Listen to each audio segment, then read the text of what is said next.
এবার আমার দিকে তাকাবেন আর আওয়াজ দিবেন। আপনার জীবনে এত জোরে কোনোদিন আওয়াজ দেন নাই। গরম আল্লাহ দিছে, ঠান্ডা আল্লাহ করবে।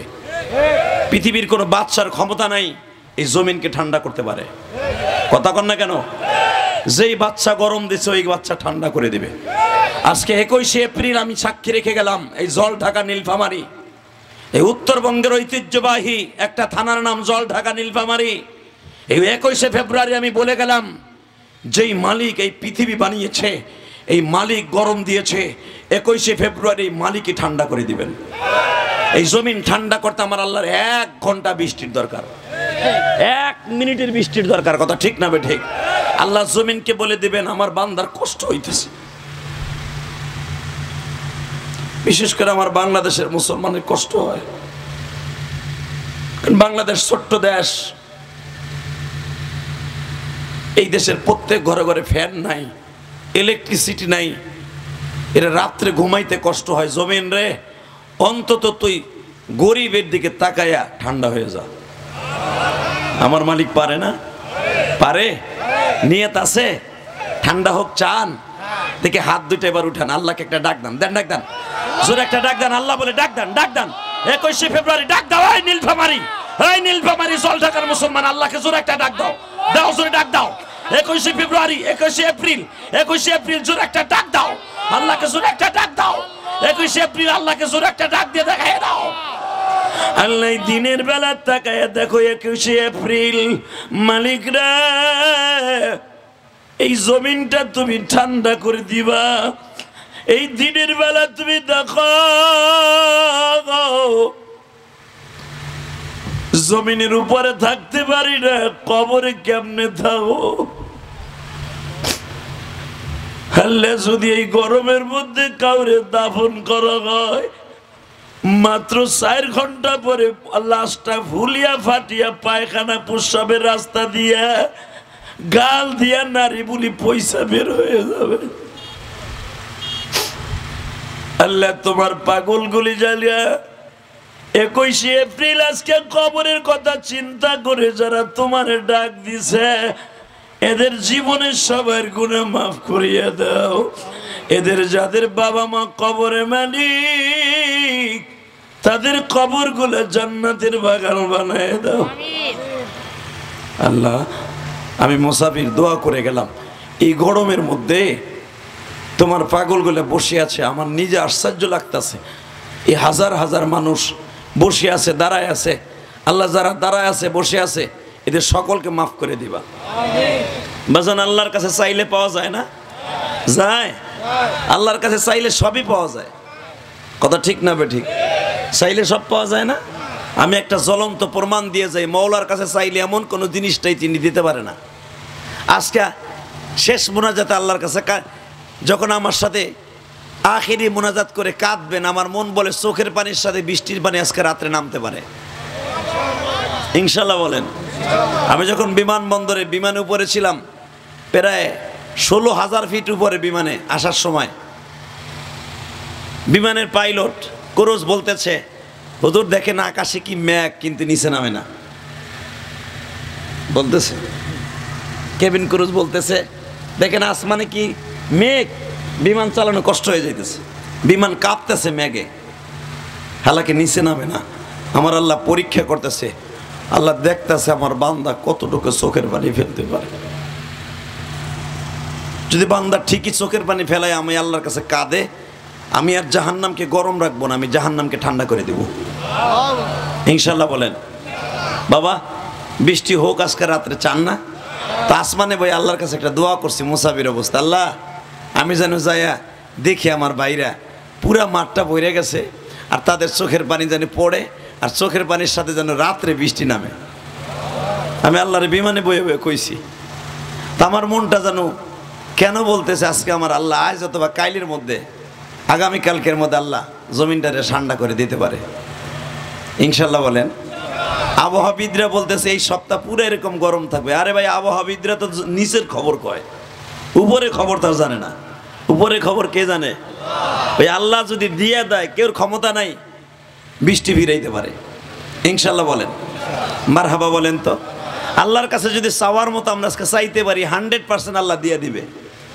যেরকম আমি আজকে আপনাদের সামনে গরমের মধ্যে ওয়াজ করতেছি, আল্লাহর এক পাগল এরকম মিশরের জমিনে ওয়াজ করতেছে, বলে ফেলছে কুল ইদউল্লাহ বিদউর রহমান ইয়্যাকা না'বুদু ওয়া ইয়্যাকা নাস্তাঈন ইয়া আইয়ুহাল্লাযীনা আমানু ইসতাঈনু বিস-সাবরি ওয়াস-সালাহ ইন্নাল্লাহা মা'আস সাবিরিন। বান্দা আমার কাছে চাইবা নামাজ আর সবর দিয়া। কি চাইতে কইছে? নামাজ আর সবর। আমরা তো নামাজই পড়ি না, তাহলে কেমনে বৃষ্টি দিব আল্লাহ? কথা কন না কে? এ মিয়া, বৈশাখ মাস জ্বর হয় না, বৃষ্টি হয় না, ইতিহাস বেরেক। কথা কন না কেন? আগে বৈশাখ মাসের 1 তারিখ আমার বাপ চাচাকে দেখতাম গোপালগঞ্জ, সেদিনকে 1 তারিখে গরু ছাগল খেতে নামাইতো না, জ্বরে শুধু উড়ে লয়ে যায়। আর এখন বৃষ্টিও নাই, জ্বরও নাই, কিচ্ছু নাই, পুরো উল্টা চলছে। কথা কর না কে? আগে বৈশাখ মাসে ওয়াজ তো দূরের কথা, ওয়াজের নামও নিত না। এখন ওয়াজ দিনের বেলাও করে, রাত্রে তো আছেই, দিনেও করে। উল্টে গেছে সব দুনিয়া। তবে মনে রাখবেন, আল্লাহ পাকের শুকর, আমরা বাংলাদেশের মানুষ ইসলামরে অনেক ভালোবাসি। দুবাইয়ের মতো এত বড় কাঠটা বদমাইশ হয়ে যাই না আমরা। আল্লাহ শুকর যে আল্লাহ আমাদেরকে মুসলমান করে জন্ম দিয়ে এখনো আল্লাহকে জীবনের সাথে বেশি ভালোবাসার তৌফিক দিয়েছে। ফ্যানটা এদিকে আনেন তো, এদিকে আনেন তো, সামনে আনেন। আল্লাহ আল্লাহ আমার এই নীলফামারী ভাইদেরকে আপনি কবুল করে নেন। এদের সকলের এখানে না, এত না, ওই পিছনে রাখো, আমার দিকে একটু ঘুরাই দাও, ঘুরাও, আমার দিকে ঘুরাও, রাখো, এইভাবে রাখো। আলহামদুলিল্লাহ বলেন। আপনার যদি কোন আপনি বাতাস খাইতেছেন, আপনি আমাকে দরদ কি বুঝবেন? ভাই আমার ঠান্ডা না করলে তো আমি গরম হয়ে গেলে ওয়াশ করতে পারবো না। এই লিগে আমার ফ্যান দিয়ে ঠান্ডা করতেছে, আপনারা মাইন্ড করেন না। আমি আপনাকে মেহমান, তো আমার সুখে আপনাকে সুখ, তাই না? এখানে সবাই আসছে, আমি যদি না আসতাম। আর গতকালকে বলে অপপ্রচার হয়েছে যে হ্যাঁ আইব না। আল্লাহ, এমনটা হাইতে একটা কথা কইলেন আমার শুনে। আমি ওয়াজ মিস করি ঠিক আছে, কিন্তু সব জায়গায় না। আর সবার দাওয়াতে আমি আসি না তা না, সবার দাওয়াতে আসি তাও না।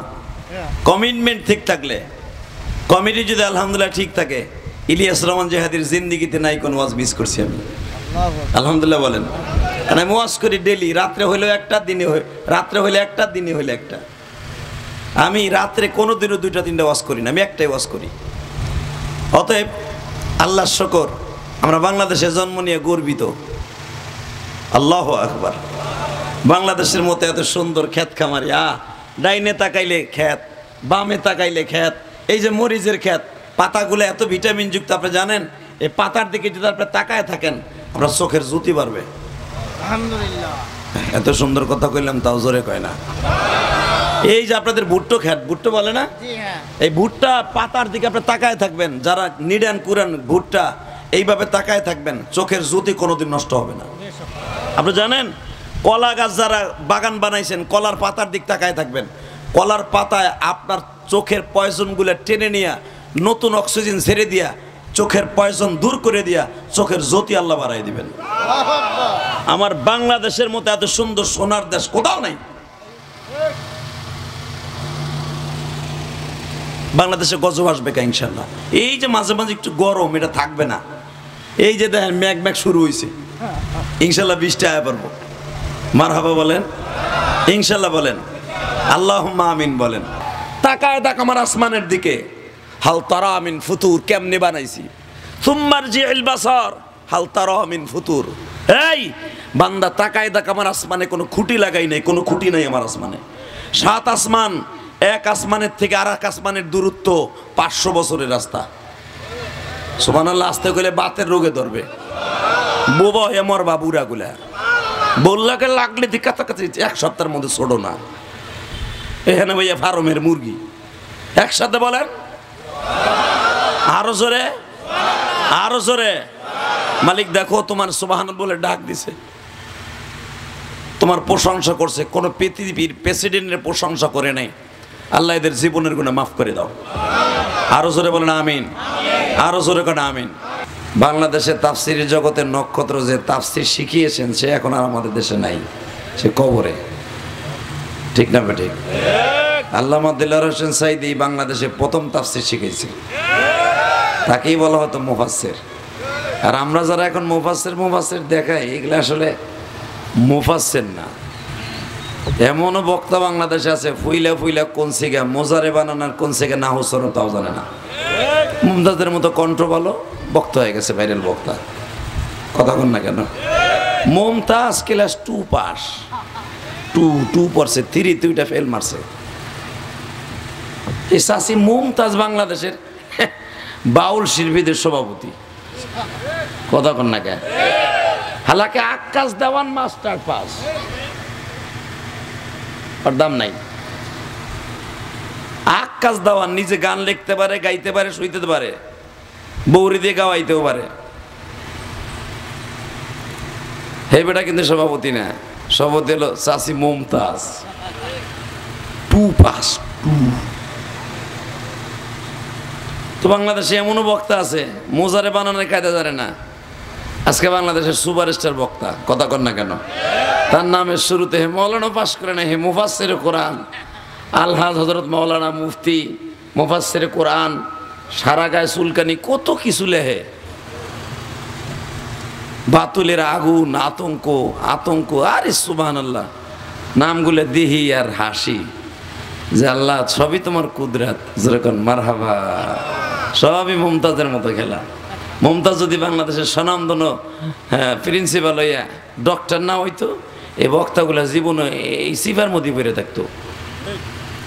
তো আপনাদের খেদমত আরজ করতে চাই, আজকের মাহফিলে যিনি আপনাদের এলাকার সন্তান হযরত মাওলানা বেলাল হোসেন বুলবুল, আরেকজন বক্তা ওয়াজ করেছেন মুফতি নুরুল আলম নোমানী, আবু জাফর সিদ্দিকী সহ অনেক অতিথিবৃন্দের নাম এখানে আসছে। নাম নিতে গেলে গরম আরো বাড়বে, অতএব গরমটা আল্লাহ কমায় দিক। জোরে কোন আমিন?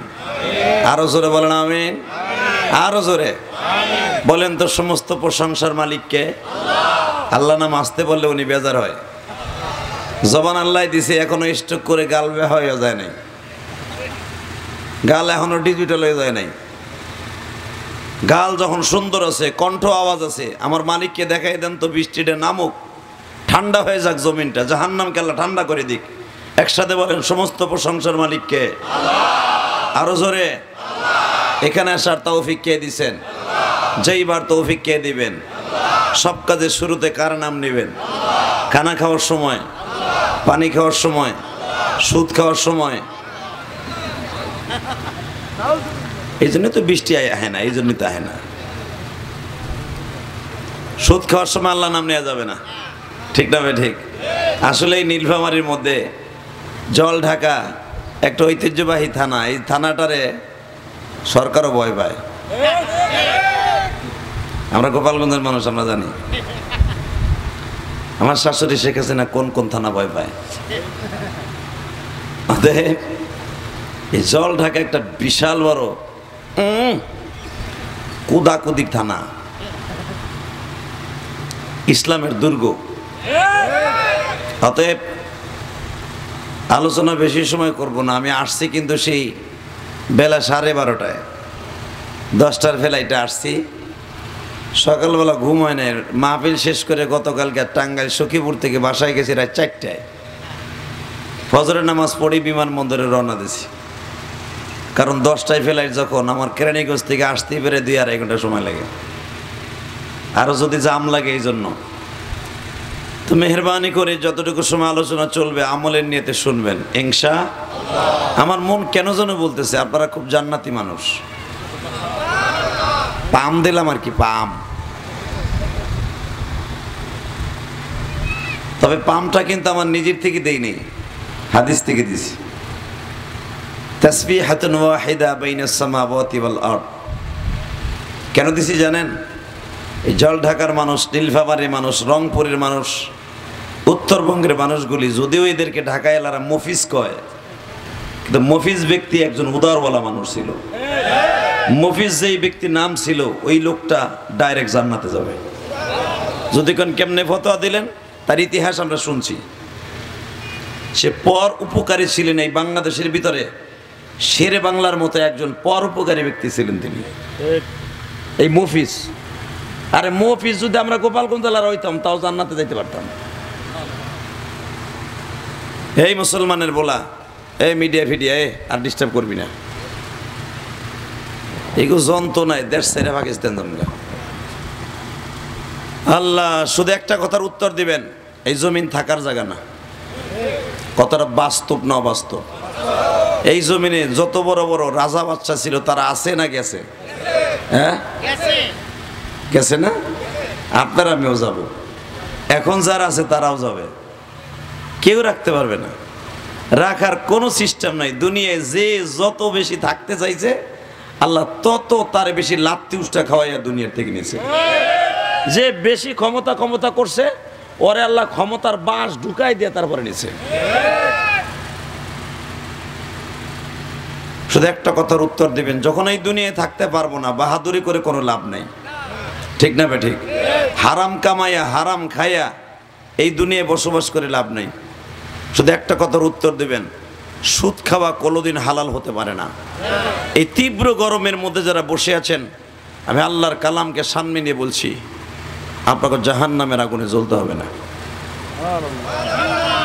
কারণ কি জানেন? ফতোয়া আমি মুফতি দিয়ে গেলাম। এই যেই বাগানের মধ্যে আপনি বসে আছেন, এই যেই সামিয়ানার মধ্যে দিনের বেলা বাদ জোহর সেই সকাল 10টার থেকে বসে আছেন, এই বাগানটা হলো জান্নাতের টুকরা। আর জান্নাতের টুকরায় তারাই বসতে পারে যারা জান্নাতি মানুষ। আর আমি আজকে কেন আপনাদেরকে জান্নাতি একটা মনে বলতেছে, আমার এটা আমার ব্যক্তিগত মত, কেন আপনি জান্নাতে যাবেন? এই গরমের ভিতরে পাগল ছাগল ছাড়া ওয়াজের মাঠে কেউ বহে, এখানে জেম চাইলে বুড়া চাচাই বয়ে থাকতো সকাল 9টার থেকে। কথা কর না কে? ও কয় যে তো ওই পার্টির বুঝছি। তবে একটা কথা মনে রাখবেন, এটি জান্নাতের বাগানে আপনারা যখন সেই সকাল থেকে বসে আছেন, আল্লাহ সুবহানাহু ওয়া তাআলা আপনাকে মাফ করে দিবেন ইনশা ইনশা ইনশা। ওয়াজ যা হবার হয়ে গেছে। বুলবুল ভাই বলেছেন, আরো অনেক উলামা একরাম করেছেন, আবু জাফর সাহেব করেছেন, নোমানী সাহেব করেছেন। আমি শুধু একটু ফিনিশিং দিয়ে একটু দোয়া করে যাব মুসাফির হিসাবে। আমার একটা দোয়াই আজকে থাকবে, আল্লাহ তুমি আমাদের এই জাহান্নামের তাপ থেকে বাঁচাও। আমিন আমিন আমিন। আল্লাহ দুবাই সরকার ভুল করেছে, জনগণ ভুল করে নাই, দুবাইকে তুমি বাঁচাও। আমিন ইনশাআল্লাহ বলেন। এই দুবাই হলো ইসলামের দুর্গ ছিল এক সময়, আজকে সেই দুবাই হলো ফরেনিয়ার কান্ট্রি, পৃথিবীর সবচেয়ে বড় বেহায়াপনা দেশ। মুসলমান কান্ট্রির মধ্যে 1 নাম্বার দুবাই। ফ্রি সেক্সের দেশ, আমেরিকার চাইতে বেশি জঘন্য হয়ে গেছে। আল্লাহ কত সহ্য করবে মিয়া? আল্লাহ একটু গজব দিয়ে টেস্ট করে দিলেন। আমি আল্লাহ এখনো আসি, থাকবো। দুবাই রে, এটা আমার নবীর রক্ত রঞ্জিত, রক্ত পানি করা দেশ। লক্ষ লক্ষ সাহাবী টাইগ্রিস নদী পার হয়ে রোমান সৈন্যদের সাথে জিহাদ করে এই দুবাই, কুস্তান্তনিয়া, কুফা মুসলমান শাসন করেছে। আজকে দুবাই নাম রেখে ফরেনিয়ার কান্ট্রি বানায়া ল্যাংটা সেরি নাচাস। আজকে প্রতিমার সামনে সেজদা দেশ, দুধ ঢালস তাদের পায়ে। আমি আল্লাহ যেটা কল্পনা করি নাই সেটা দুবাই করছস। ইন্না বাতশা রাব্বিকা লাশাদীদ ওয়া ইন্নাহু হুয়া ইউবদিউ ওয়া ইউঈদ ওয়া হুয়াল গফুরুল ওয়াদুদুল আরশিল মাজিদ। আল্লাহু আকবার। ফাআলুল লিমা ইউরিদ। হাল আতাকা হাদিসুল জুনুদ ফিরআউনা ওয়া সামুদ। আমি আল্লাহ ধরি না সহজে, আমি ধরলে ছাড়ি না। কে বলতেছে? জোরে বলেন, আরো জোরে। ওহুয়াল গফুরুল ওয়াদুদুল আরশিল মাজিদ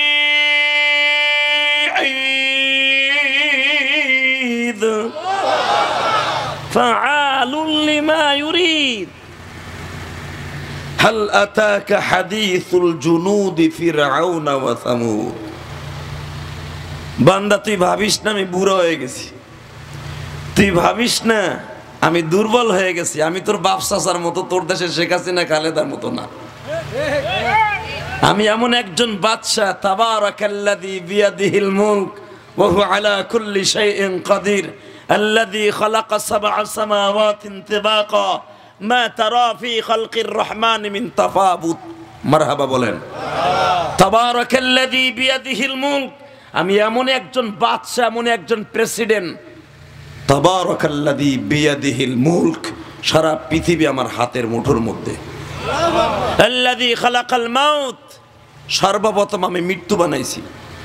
ওয়াল হায়া, মৃত্যু আমার হাতে, জীবন আমার হাতে। আল্লাযী খালাকা সাবআ সামাওয়াতিন তিবাকা, 7 আসমান বানাইছি। বেগাইরে আমাদিন তারাউনাহা, তাকায় দেখ আমি কোনো খুঁটি লাগাই নাই। মারহাবা বললেন না? বেগাইরে আমাদ, আমাদ মানে খুঁটি। তোরা ছোট্ট একটা জল ঢাকায়, ছোট্ট একটা দক্ষিণ পাইকাপাড়া, তোরা একটা এখানে একটা সামিয়ানা করছো, 150 বাঁশ লাগাইছো। কথা কর না কেন? 100-র উপরে বাঁশ লাগানো একটা কাপড়ের সামিয়ানা। আর তাকায় দেখ, ফারজিইল বাসারা হাল তারা মিন ফুতুর।